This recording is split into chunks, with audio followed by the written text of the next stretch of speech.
Selamat petang, salam sejahtera. Terima kasih karena bersama dengan saya di Nazilin Unity Channel. Saudara-saudara sekalian, ini satu lagi pendedahan paling menarik sekali yang saya temui pada petang ini.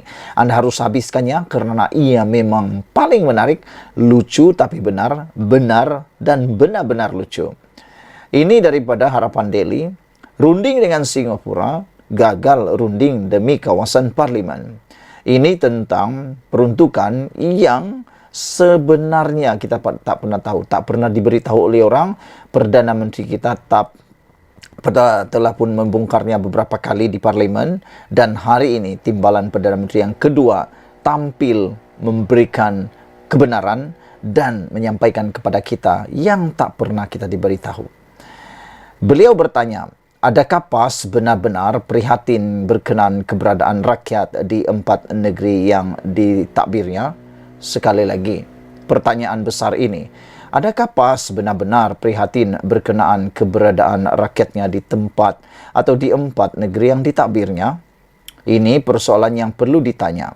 Memandangkan PAS dan blok parti pembangkang, yaitu Perikatan Nasional, masih gagal untuk berunding dengan kerajaan dalam usaha mendapatkan peruntukan kawasan parlimen mereka.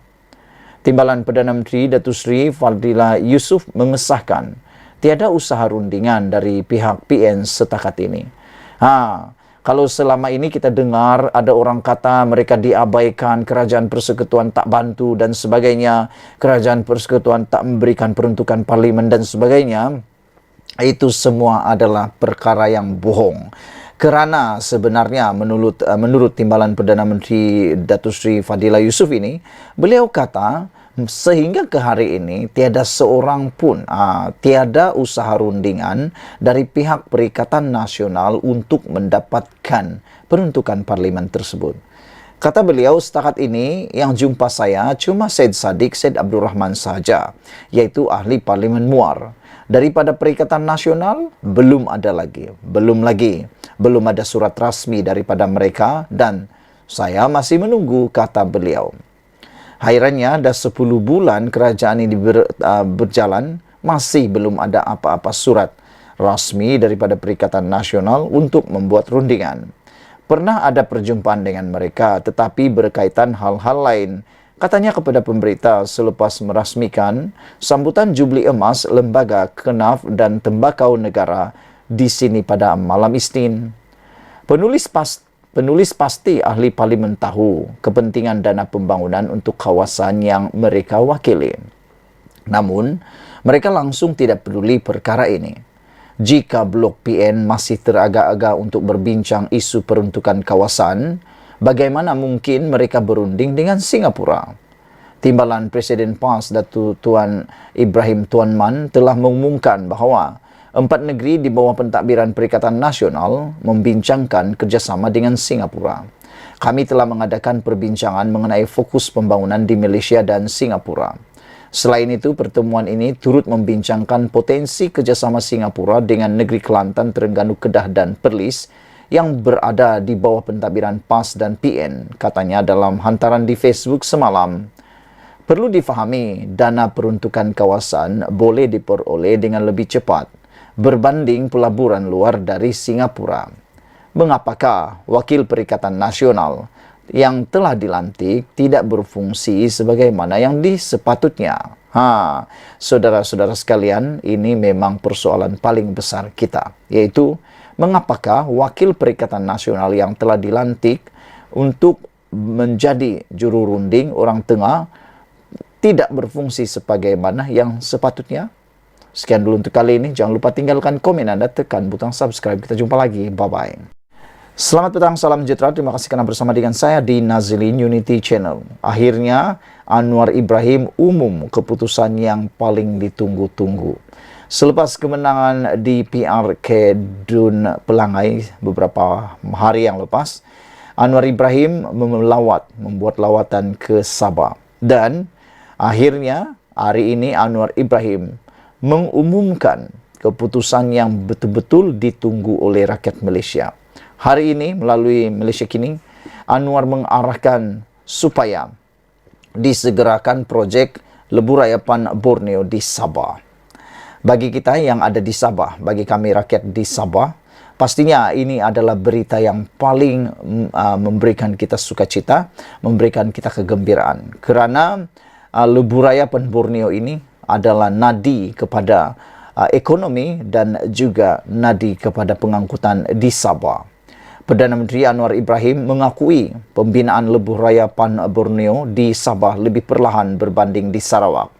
Justru kata Anwar Ibrahim, Timbalan Perdana Menteri Fadillah Yusof telah ditugaskan untuk memastikan pembinaan Lebuh Raya itu berjalan lancar dan tidak lagi tertangguh, sekaligus memenuhi janji kepada rakyat negeri Sabah.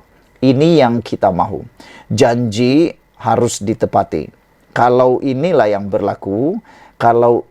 berlaku, yaitu perjalanan pembinaan projek Pan Borneo dapat disiapkan sebelum tahun 2027, saya yakin Anwar Ibrahim tidak akan susah untuk menang dalam pilihan raya itu, kerana pasti rakyat Sabah akan memilih beliau sekali lagi.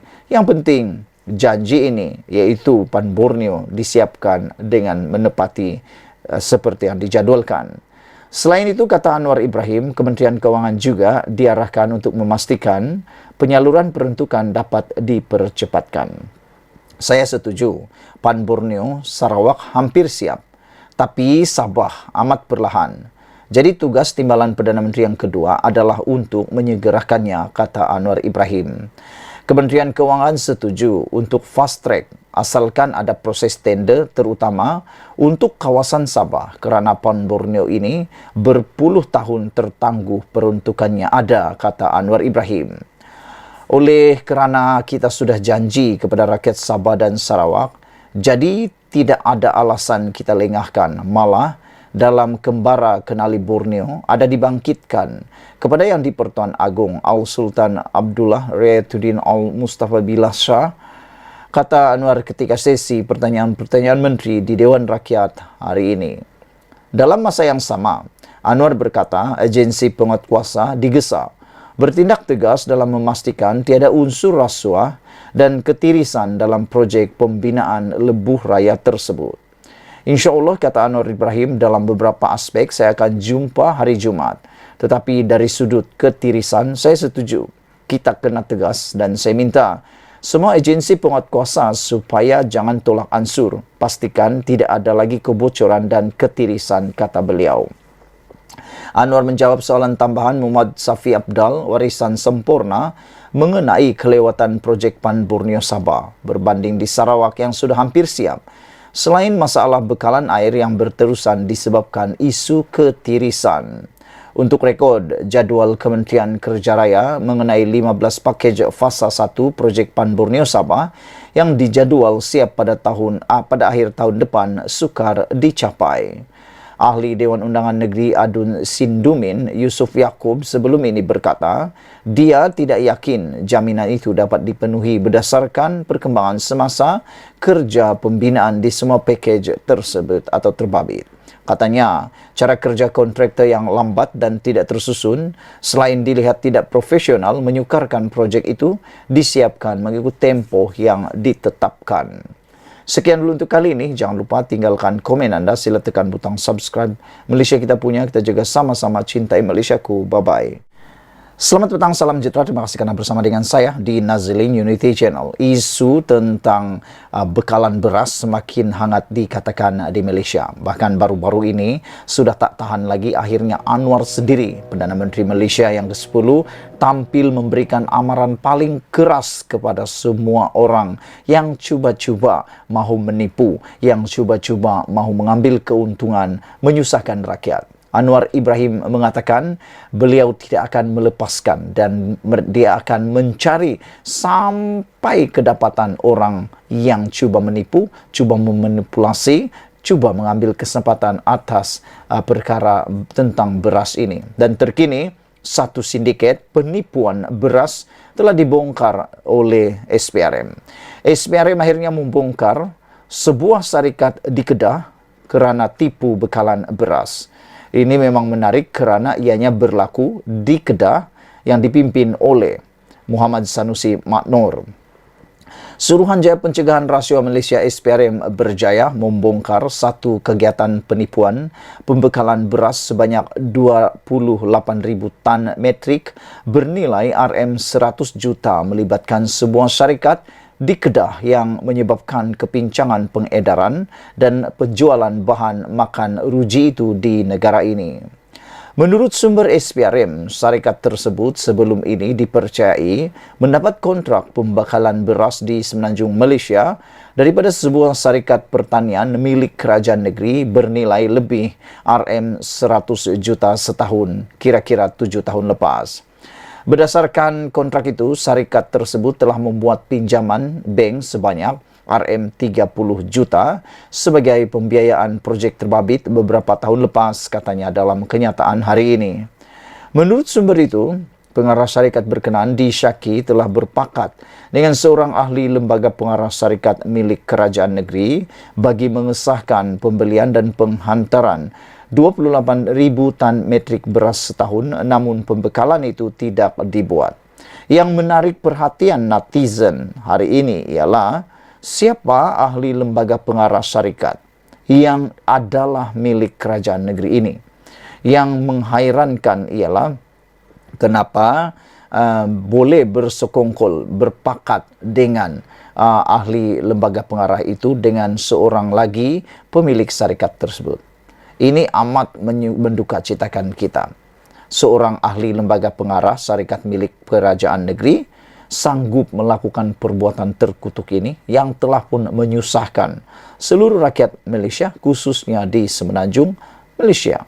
Katanya, sebelum ini syarikat itu telah mengemukakan dokumen dengan butiran matan palsu kepada pihak bank untuk tujuan permohonan pembiayaan pinjaman berkenan dan telah menerima amount sebanyak 30 juta ringgit itu menerusi beberapa transaksi.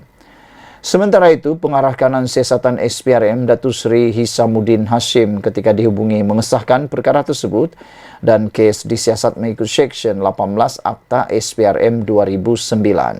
Saudara-saudara sekalian, saya amat suka dengan isu kali ini. Kenapa? Kerana ianya amat bertepatan sekali dengan keadaan kita sekarang. SPRM diharap terus dapat mengukuhkan lagi kuasa, bahkan menjalankan tanggungjawab dengan lebih berani lagi.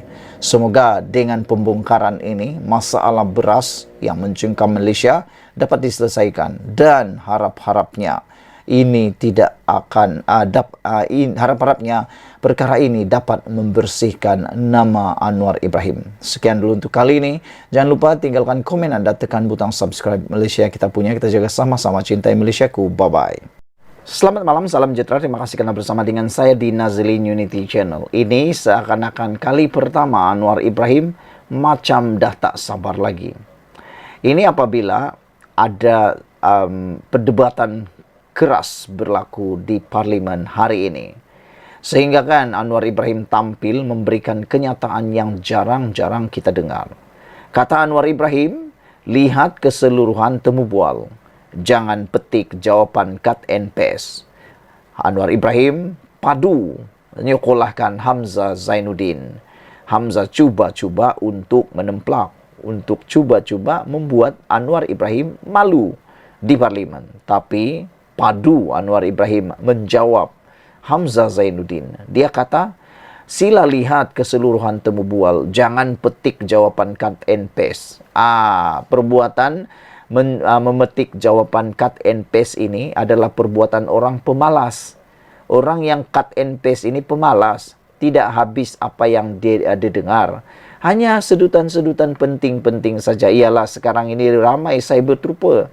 Yang herannya, ramai juga ahli politik ini termakan kebodohan dan juga kemalasan cyber trooper. Kenapa saya cakap mereka tu cyber trooper ni kadang-kadang ada sikap kebodohan dan kemalasan?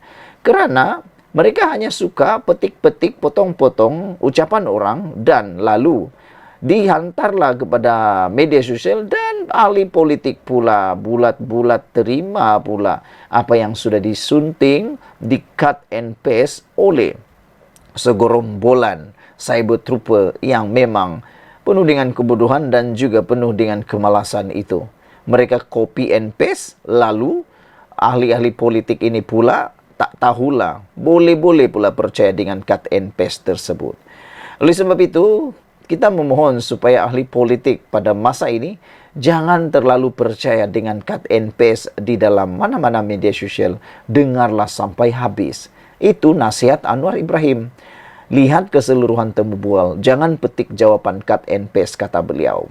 Perdana Menteri Anwar Ibrahim membidas Hamzah Zainuddin, PN Larut, dan menasihatkan ketua pembangkang itu supaya tidak membaca penjelasannya berkaitan ekonomi madani yang telah disunting dan dimuat naik di laman sosial semata-mata. Merujuk wawancaranya bersama Christian Amanpour dari CNN baru-baru ini, kata Anwar Ibrahim sebagai seorang bekas menteri dan wakil rakyat, Hamzah Zainuddin perlu melihat temu bualnya secara penuh dan bukan sekadar membaca jawapan cut and paste. Menurut temu bual CNN, saya sorkan Larut lihat keseluruhan temu bual itu dan tidak lihat cut and paste yang dibuat, kata beliau. Kita telah pun tunjukkan yang dikeluarkan CNN yang memberikan liputan sepenuhnya. Tapi ada unsur khianat yang memotong, menunjukkan tidak ada jawaban lengkap. Katanya, ketika menjawab komen Hamzah Zainuddin yang menyentuh mengenai wawancara bersama CNN itu ketika memberikan soalan tambahan berkaitan kerangka dasar ekonomi madani. Anwar menambah bahawa tindakan yang tidak bertanggung jawab itu bertujuan memberi persepsi negatif terhadap diri Anwar Ibrahim. Hamzah sebelum itu meminta Perdana Menteri menjelaskan inovasi baru ekonomi madani yang dikatakan berbeza dengan dasar wawasan kemakmuran bersama 2030. Dasar itu diperkenalkan Dr. Mahathir Mohamad 4 tahun lalu semasa senerahu Kerajaan Pakatan Harapan. Mengulas lanjut, Anwar berkata, ekonomi madani yang dicetuskan di bawah pentadbirannya bertunjangkan kemampanan ekonomi dan pembangunan fizikal selain isu nilai dan ihsan. Asas pertama, konteks negara kita berbeza pasca COVID-19. Kita terima kenyataan kita berhadapan dengan keadaan tidak terjangkau dan kadang-kadang berlaku dalam keadaan serentak. Oleh itu, kita memikirkan keperluan memperkenalkan dasar yang selari dengan nilai, agama, pemikiran, dan masalah tempatan yang tidak semestinya sesuai dengan saranan awal Bank Dunia. Ekonomi madani juga mendukung cita-cita menyeluruh negara. Bukan sahaja hasil ekonomi, tetapi sasaran sosial tata kelola, kata beliau lagi. Anwar turut bersetuju bahawa usaha untuk memberi penjelasan lebih lanjut perlu digerakkan supaya rakyat faham tentang ekonomi madani. Sekian dulu untuk kali ini. Jangan lupa tinggalkan komen anda untuk isu kali ini. Malaysia kita punya, kita juga sama-sama cintai Malaysiaku. Bye-bye.